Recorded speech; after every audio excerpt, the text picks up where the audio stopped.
प्रिय विद्यार्थियों, आज हम दयानंद सरस्वती के राष्ट्रवादी विचारों की चर्चा करेंगे। स्वामी दयानंद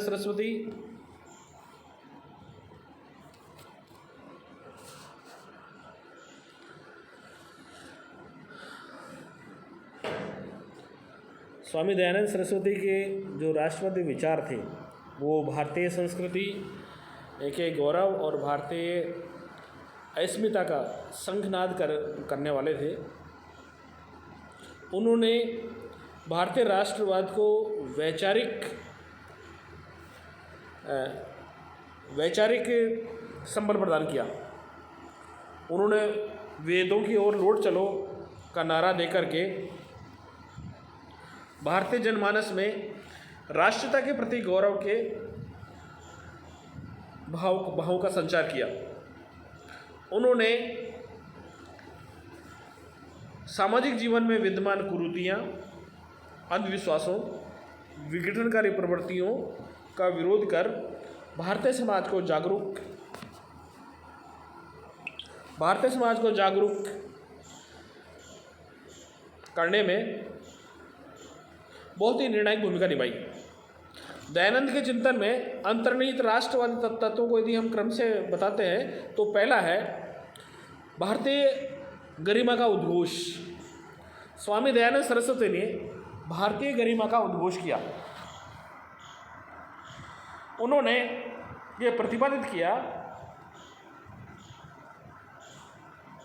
उन्होंने अपने विचारों को उस समय प्रतिपादित किया जब भारत में विदेशी सत्ता कायम थी। भारतीय जनता पर विदेशी आधिपत्य के कारण भारतीय जनमानस धार्मिक, सांस्कृतिक, सामाजिक सभी संदर्भों में आत्महीनता और पराधीनता के भावों से ग्रस्त था। समाज में अनेक कुरीतियाँ, अंधविश्वास प्रचलित थे। भारतीयों में भाव उत्पन्न किया जा रहा था कि वो बौद्धिक, सामाजिक, सांस्कृतिक सभी दृष्टियों से ब्रिटिश लोगों की तुलना में कमतर हैं। अर्थात ये एक तरीके से भारतीय, एक तरीके से विदेशी अर्थात अंग्रेज़ों से ये कमतर है। और ये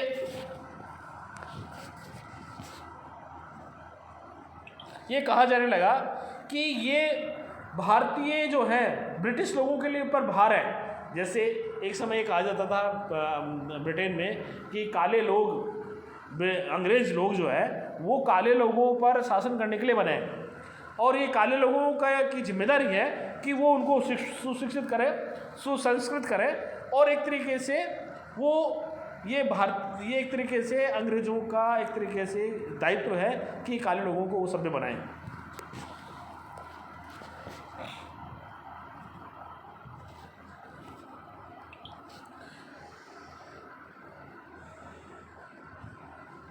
तो भारतीयों में भाव उन्होंने उत्पन्न किया और उस समय जिन प्रबुद्ध व्यक्तियों ने समाज सुधार और भारतीय जनता में शिक्षा का प्रचार किया, उन्होंने ये मतलब एक तरीके से वो सभी वेस्टर्न कंट्रीज से शिक्षित थे।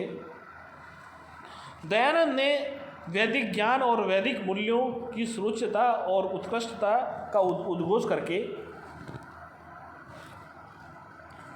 भारतीयों में गौरवमय अतीत और समृद्ध सांस्कृतिक विरासत के प्रति अभिमान का भाव जागृत किया। वेदों और अन्य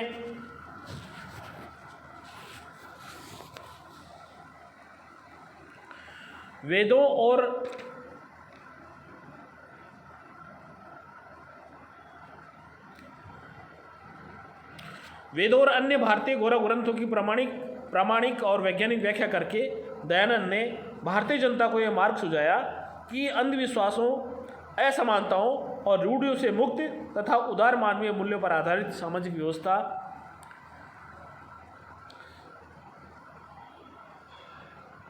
व्यवस्था की स्थापना तथा लोकतांत्रिक आदर्शों और जन कल्याण से प्रेरित राजनीतिक प्रणाली के लिए भारतीयों को विदेशों से प्रेरणाएं प्राप्त करने की आवश्यकता नहीं है। अर्थात वो ये मानते थे कि विदेशियों से हमें कुछ नहीं सीखना है, विदेशियों से हमें कुछ नहीं सीखना है, और विदेशी जो है वो भारतीयों को शिक्षित करने के लिए नहीं है, ये अपने स्वार्थ के लिए यहाँ पर आए हैं। दयानंद ने स्पष्ट शब्दों में ये घोषणा की कि भारत की प्राधीनता का मुख्य कारण यह है कि भारतीय जनता में वेदों में प्रतिपादित जीवन मूल्यों और आचरण के नियमों की उपेक्षा करना प्रारंभ कर दिया, इसलिए भारतीयों का पतन हुआ और चारित्रिक पतन के मार्ग पर भारतीय चल पड़े। विदेशियों ने भारत पर आधिपत्य जमा लिया। दूसरा जो पॉइंट है, विवेकहीन परंपराओं और अंधविश्वासों पर प्रहार। स्वामी दयानंद सरस्वती ने विवेकहीन परंपराओं और अंधविश्वासों पर बहुत ही सटीकता से और बहुत गहराई से एक तरीके से प्रहार किया। भारतीय समाज को जागरूक और संगठित बनाकर ही भारतीय समुदाय की खोई प्रतिष्ठा को पुनः सुनिश्चित किया जा सकता है। वे भारत पर राजनीतिक और सांस्कृतिक दृष्टि से विदेशी आधिपत्य से अत्यंत क्षुब्ध थे। उन्होंने स्पष्ट शब्दों में स्वीकार किया कि पारस्परिक फूट, अज्ञान, चारित्रिक पतन और अनेक सामाजिक कुरीतियों के कारण ही भारत पर विदेशियों का आधिपत्य संभव हुआ। उन्होंने राजनीतिक और सांस्कृतिक दोनों दृष्टियों से भारत के गौरवमय अतीत की ओर भारतीयों का ध्यान दिलाया। उन्होंने भारतीय इतिहास के उन चरित्रों और पात्रों की भर्त्सना की जिसके कारण आर्य जाति में वैमनस्य बढ़ा और आदर्श जीवन मूल्यों की उपेक्षा, संयमहीनता और स्वार्थवर्ती का प्रसरण हुआ। उन्होंने दुर्योधन जैसे पात्रों की निंदा की जिसके कारण आर्यों ने पारस्परिक वैमनस्य हुआ और कौरव, पांडवों और यादवों का नाश हुआ। उन्होंने भारतीय समाज में पहले अनेक अंधविश्वासों और कुरीतियों जैसे अस्पृश्यता, विधवा विवाह का निषेध, बाल विवाह, स्त्रियों की शिक्षा और उनकी स्वतंत्रता का निषेध, विदेश यात्रा निषेध आदि का दृढ़तापूर्वक विरोध किया तथा ये घोषणा की कि जब तक समाज में से इन कुरीतियों का निवारण करके भारत में समाज के सदस्यों के मध्य समानता को स्वीकार नहीं किया जाएगा तथा स्त्रियों व शूद्रों को शिक्षा व आत्मोन्नति का अवसर प्रदान नहीं किए जाएंगे, तब तक भारत का उत्थान संभव नहीं होगा। स्वामी दयानंद सरस्वती ने विवेकहीन परंपराओं और अंधविश्वासों का उनके ऊपर प्रहार किया और उन्होंने कहा कि भारतीय समाज में जो वैदिक समय की जो प्रतिष्ठा थी वो धूमिल हो गई है और उसका कारण यह है कि भारतीयों ने एक तरीके से वैदिक सम्मत जीवन मूल्यों को त्याग दिया। तीसरा पॉइंट है भारतीय स्वतंत्रता के प्रति आग्रह। दयानंद भारतीय स्वतंत्रता के प्रबल समर्थक थे और उनका मानना यह था कि भारत के स्वतंत्रता आंदोलन में सक्रिय रूप से भाग नहीं लिया यद्यपि उन्होंने, तथा भारत की स्वतंत्रता के प्रति आग्रह उनके चिंतन में भली भांति व्यक्त हुआ। उन्होंने इस तथ्य पर गंभीर वेदना दी कि भारत पर विदेशियों का आधिपत्य है। उन्होंने भारत के लिए विदेशी शासन से मुक्ति को अत्यंत आवश्यक मानते थे वो, और अपने चिंतन में उन्होंने भारतीयों को आचरण की ऐसी पद्धति अपनाने का परामर्श दिया जिससे कि विदेशियों के शासन की समाप्ति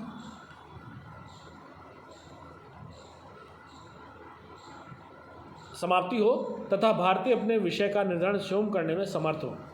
उनका मत था, देखिए उनका ये मानना ये था कि विदेशी जो यहाँ आए अपने स्वार्थ के लिए आए हैं। राजा राम मोहन राय के मतानुसार राजा राम मोहन का मानना था कि अंग्रेज भारतीयों के कल्याण के लिए आए हैं, ये कतई सही नहीं है।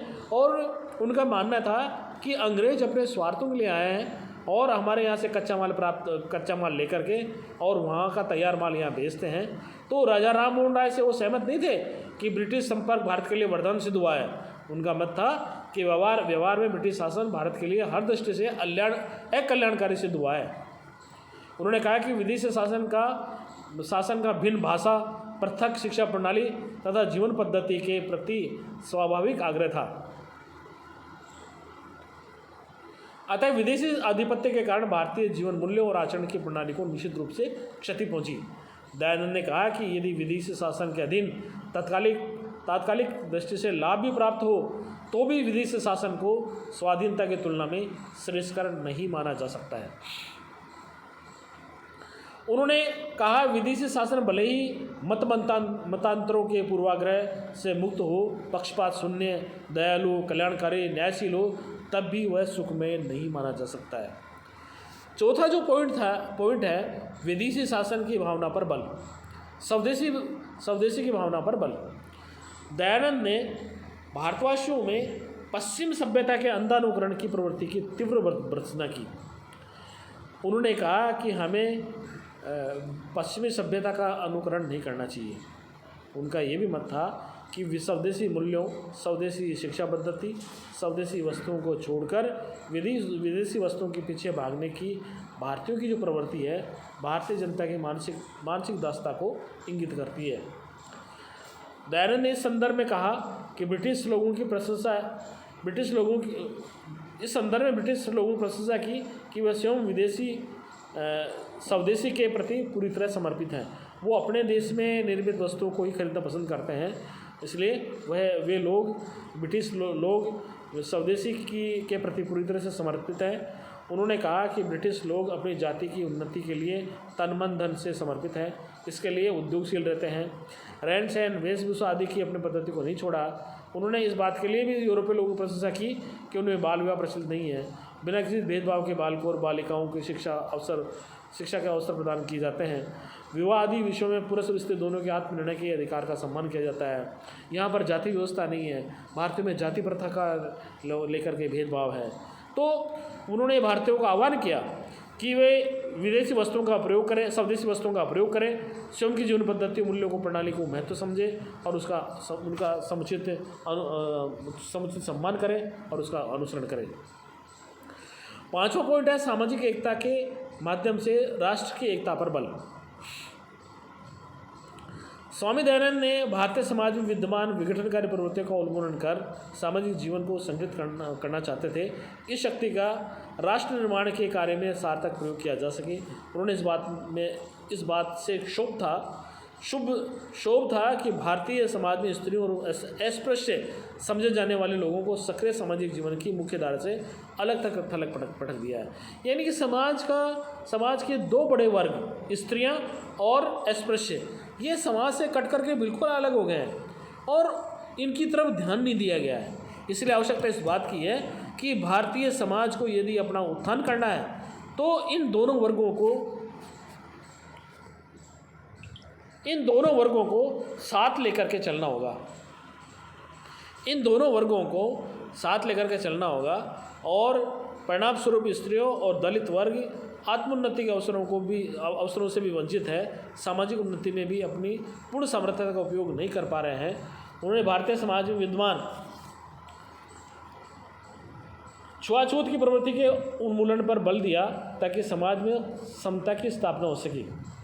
उन्होंने भारतीय समाज में विद्यमान छुआछूत की प्रवृत्ति के उन्मूलन पर बल दिया और कहा कि समाज में समता की स्थापना हो सके। जाति पाति और छुआछूत के अनावश्यक भेदभाव सामाजिक एकता के मार्ग में बाधा उत्पन्न न कर सके।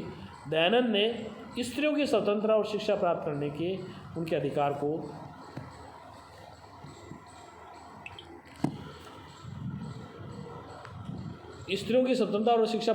उनके अधिकार को समान रूप से महत्वपूर्ण माना। उनका मत था कि स्त्रियों को शिक्षा से वंचित करके भारतीय समाज ने स्त्रियों का एहत नहीं किया, अपितु समाज के एक महत्वपूर्ण वर्ग की क्षमताओं से शिक्षा के माध्यम से होने वाली वृद्धि को रोककर समाज को गंभीर नुकसान पहुंचाया है। भारतीयों में छठा पॉइंट है भारतीयों में निर्भीकता और चारित्रिक दृढ़ता के विकास पर बल। उन्होंने भारतीयों में निर्भीकता और चारित्रिक दृढ़ता के विकास पर बल दिया। दयानंद का मत था कि निर्भीक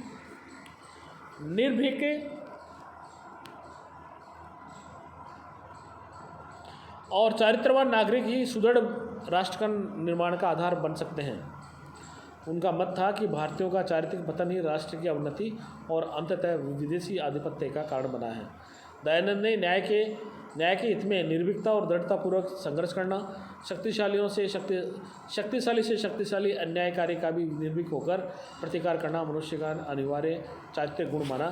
उन्होंने कहा कि जिस पुरुष में अन्याय का प्रतिकार करने का साहस नहीं है वह मनुष्य कहलाने का अधिकारी नहीं है। उन्होंने भारतीयों से अन्याय के विरुद्ध संघर्ष करने और अन्याय की प्रतिष्ठा करने के लिए किसी भी प्रकार के दारुण दुखों और कष्टों को अप्रभावित रहते हुए प्राणों का उत्सर्ग करने के लिए भी तैयार रहने का आग्रह किया।